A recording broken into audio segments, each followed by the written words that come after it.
एक दफा का जिक्र है। एक छोटे से गांव में एक लड़की रहती थी जिसका नाम आयशा था। आयशा बहुत तजस्सुस भरी और बहादुर लड़की थी। वो हमेशा जंगल की कहानियां सुनती थी जो गांव के बुजुर्ग सुनाते थे। एक दिन इससे पता चला कि जंगल के अंदर एक जादुई दरख्त छुपा हुआ है जो ख्वाहिशात पूरी करता है। आयशा ने फैसला किया कि वो इस जादुई दरख्त को ढूंढने जाएगी।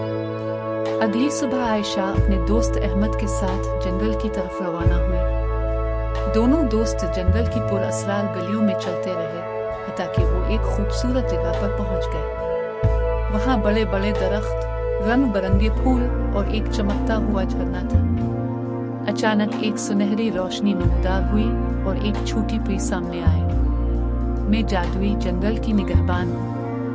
अगर तुम वाकई इस दरख्त तक पहुंचना चाहते हो तो तुम्हें 3 चैलेंजेस पूरे करने होंगे, परी ने कहा। पहला चैलेंज था दोस्ती का। आयशा और अहमद को एक जख्मी खरगोश मिला और उन्होंने इसे मोहब्बत से इलाज किया।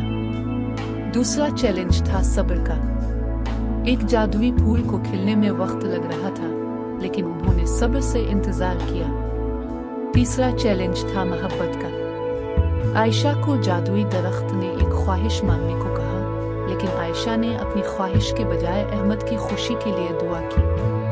परी खुश हो गई और जादुई दरख्त ने उनकी हर ख्वाहिश पूरी की। आयशा और अहमद वापस गांव पहुंचे और जंगल का राज हमेशा के लिए उनके दिलों में महफूज रहा।